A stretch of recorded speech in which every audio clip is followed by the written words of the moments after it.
Segundo o Seminário Internacional Histórias do Pós-Abolição no Mundo Atlântico, 130 anos de abolição no Brasil. Estamos aqui com a presença honrosa da historiadora Vlamira Albuquerque, professora da Universidade Federal da Bahia, autora de O Jogo da Dissimulação, Abolição e Cidadania no Brasil. Eu gostaria que você falasse um pouco sobre a sua trajetória, sobre o seu processo de formação, as escolhas dos seus objetos de pesquisa, enfim, o seu diálogo com o campo do pós-abolição. Bom, sempre que acontece essa pergunta, ainda bem que é a Ana Flávia que está aqui, porque eu sei que ela não está esperando que eu conte a trajetória, aquela trajetória menina pobre da periferia baiana, que em algum momento consegue escapar. Essa é a história de muita gente que vale muito mais a pena de ser contada do que a minha, especificamente. Eu prefiro contar essa história pensando de como nós somos levados, né, historiadores negros, são levados a pensar sobre questões raciais, né? Eu acho que isso começa sempre pela militância também, mas por um certo desconforto dentro da universidade, né? Como aluno de graduação, você começa a se dar conta de que tem alguma coisa que não lhe enxerga, que não lhe vê. E é esse desconforto que impulsiona a gente pensar sobre a questão racial. Eu acho que isso acontece comigo, acontece com vários outros historiadores negros, né, que hoje fazem trabalhos importantes para pensar sobre a estrutura, né, da sociedade brasileira e pensar de modo como o racismo organiza os lugares sociais no Brasil, né? Desde sempre, desde o primeiro navio negreiro, né, desde que começou a colonização até os dias que correm, né, até esse exato momento. Então, eu acho que a minha trajetória, eu gosto de contar dela pensando sobre esse lugar, sobre o incômodo desse lugar. E que só descobri muito depois que isso tinha a ver com a questão racial, né? É uma descoberta, realmente, é um autodescobrimento que se dá nisso, né? Um dos cursos mais importantes que eu fiz, quando eu estava no mestrado, que eu fiz mestrado na UFBA, foi um curso do professor Antônio Sérgio Guimarães, que era um curso que tinha gente da área de comunicação, da área de direito, da sociologia e tal, e o professor Antônio Sérgio Guimarães, naquela época, esse era um campo de discussão quase que exclusivo dos sociólogos, discutir relações raciais, questões raciais. Era algo que se fazia no campo da sociologia, né, da história, era algo que não se comentava, não existia esse debate. E eu me lembro que no curso de Antônio Sérgio Guimarães, em algum momento, uma colega jornalista, né, que fazia mestrado em comunicação, falou assim, mas a história discute raça como? Eu falei para ela, não sei, porque eu não sabia que esse era um campo de discussão que precisava ser feito a partir da perspectiva histórica, né? E esse curso, eu acho que foi o curso mais importante da minha formação acadêmica, foi um curso lá no mestrado, eu escrevi a dissertação falando sobre raça sem falar sobre raça, né?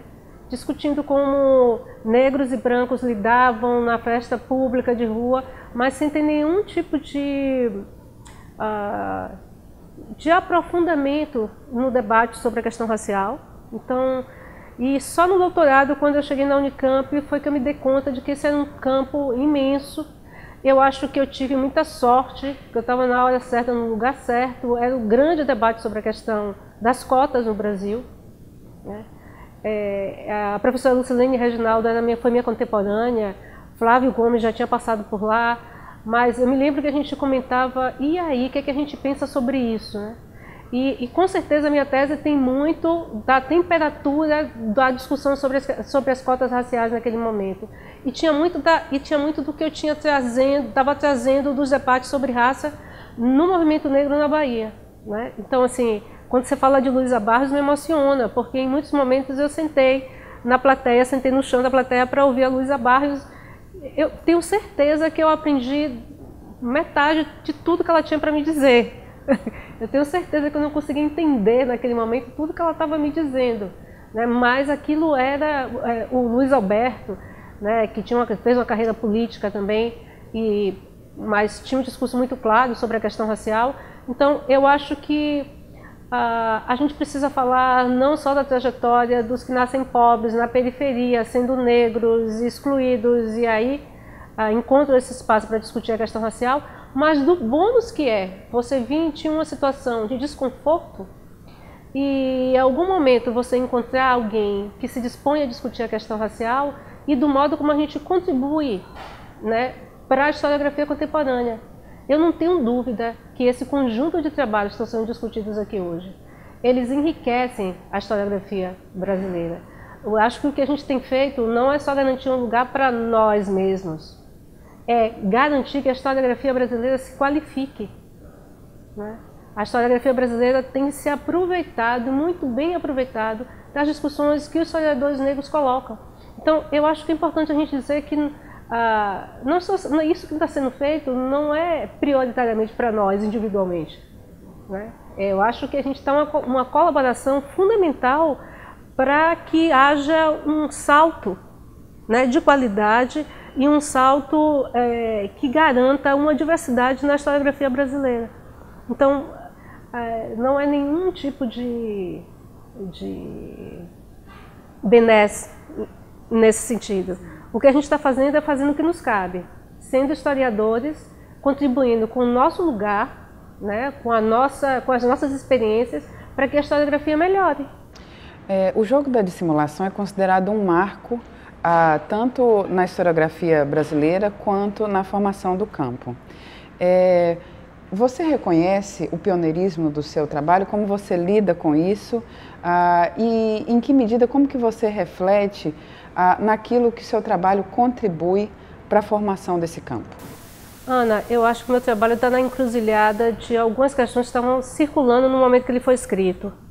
Eu acho que essa discussão sobre as cotas, a abertura que uma universidade como a Unicamp, mas não só ela, né? A Unicamp, a UFBA, a UF, né? A presença de historiadores que, ainda que não fossem negros, estavam dispostos a trazer a questão racial para pensar sobre o Brasil, sobre a sociedade brasileira e sobre as desigualdades no Brasil.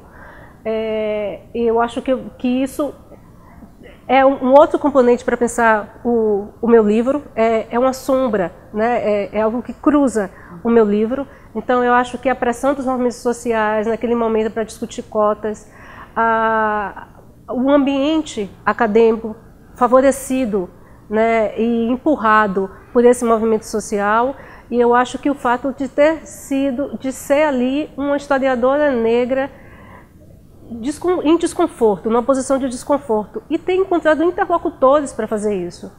Então, não só os meus professores, mas também os meus colegas, né? Então, eu encontrei o Robson, eu conheci o Robson na Unicamp, né? E Isabel era minha colega de turma, o Flávio Gomes passava sempre por lá.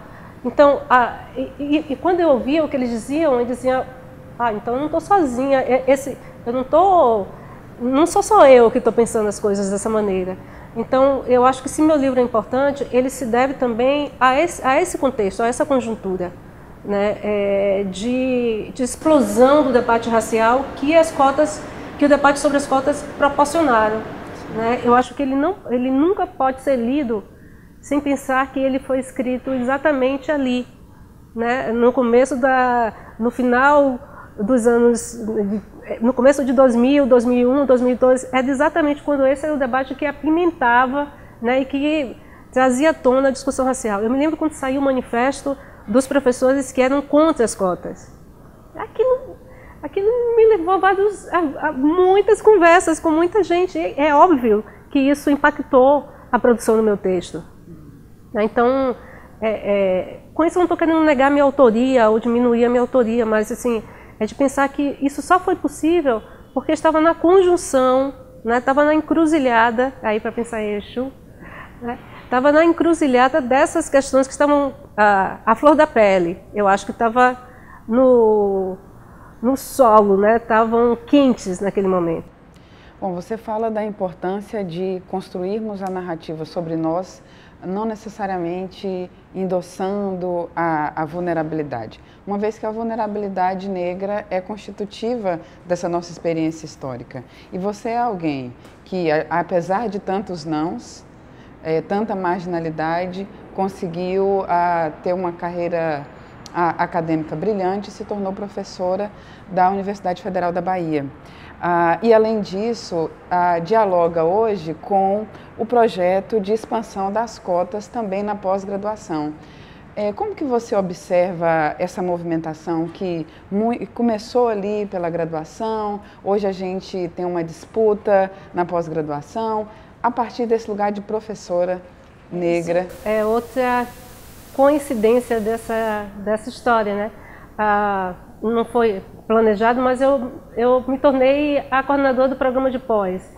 Exatamente no ano em que a universidade estava convocando os coordenadores. Eu me tornei coordenadora antes dessa convocação e a universidade começou a discutir as cotas na pós-graduação. Foi no apagar das luzes do governo da Dilma. A ideia era que se não fizéssemos naquele momento, podíamos estar perdendo uma oportunidade histórica de discutir a importância das reservas de vagas, como a gente chama, nos programas de pós-graduação. E eu me emocionei muito. Na primeira reunião que eu fui discutir sobre isso, porque era justo eu que estava ali discutindo sobre isso, entendeu? Eu que quando eu era aluna da graduação, fui para a rua pichar muro, dizendo universidade pública de qualidade, mas aquilo era uma utopia, né? Utopia. A gente imaginava que isso iria acontecer, mas nem imaginava que estaríamos vivos para presenciar isso. Então, no momento que a gente começou a discutir sobre a elaboração de regras, né, de editais, de procedimentos burocráticos, a discussão do direito, né, da reserva de vagas nos cursos de pós-graduação como um direito e como uma oportunidade para qualificar mais os programas de pós-graduação, né? E que eu acho que essa interpretação ela precisa ir para frente do debate. A presença de professores negros, de estudantes negros, de mestres, de doutores negros, melhora a qualidade da historiografia, né? E é com esse intuito, foi com esse argumento que eu defendi, vamos lá fazer isso. Eu não estava sozinha, porque eu, como vários outros professores negros, ouvimos muitos nãos, mas também ouvimos muitos sims, né? Ou talvez, ou espaços vazios, né?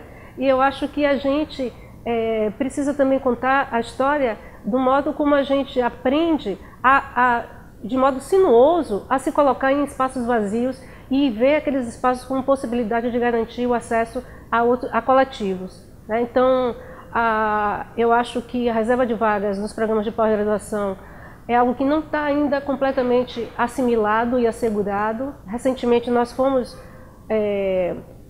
notificados pelo Ministério Público Federal, né? Muitos candidatos ainda se sentem prejudicados, né? Ou imaginam que a reserva de vagas nas pós-graduações são privilégios, e não se trata disso, né? Eu sempre digo, eu não estou preocupada exclusivamente com aqueles que vão entrar, eu estou preocupada com que o meu programa melhore e vai, inclusive, ser muito bem qualificado pela CAPES. E para isso ele precisa ser plural, né?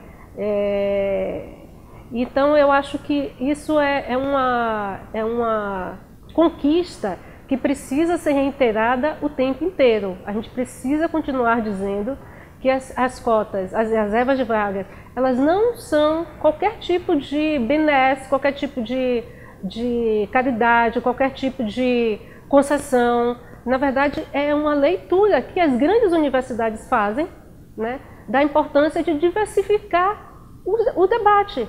Eu sempre digo para os meus alunos, assim, imagina quando a gente tiver um grande número de historiadores indígenas contando a história do Brasil. Com certeza eles vão contar essa história de uma maneira absolutamente diferente do que a gente sabe hoje, né? E isso qualifica o debate historiográfico. Na hora que a gente conseguir colocar dentro da universidade vários alunos vindo de comunidades indígenas para discutir o Brasil colônia, para discutir o Brasil império, para discutir o Brasil republicano, nós vamos ver uma outra explosão de trabalhos fantásticos para discutir o lugar desses sujeitos e discutir a estruturação da sociedade brasileira, né? Então não se trata de abrir um espaço, criar um campo, porque o pobrezinho do aluno não vai dar conta de conseguir as notas. Uma coisa surpreendente é que na última seleção, os alunos que entraram com o pedido de reserva de vagas tiveram que sair. Nós tivemos que tirá-lo da categoria de reserva de vagas, porque eles conseguiram a melhor nota. Porque aqueles que se preparam para se submeter a um processo de seleção de mestrado e doutorado, não é qualquer um. É alguém que sabe da importância daquele lugar e que aposta nisso. Ele não é especial porque tem inteligência mais do que isso. É porque ele aposta naquilo como uma forma de se inserir, né, de se deslocar na sociedade brasileira. Então, vários alunos nossos que entraram com reserva de vagas foram classificados nos primeiros e segundos lugares das linhas de pesquisa. O que isso conta? O que isso quer dizer? Isso quer dizer que a gente não pode deixar de fora alguém que tem talento e que mostra disciplina e disposição para escrever uma tese, uma dissertação de mestrado, que não é coisa fácil, a gente sabe disso. Então, vamos nessa. Muito obrigada.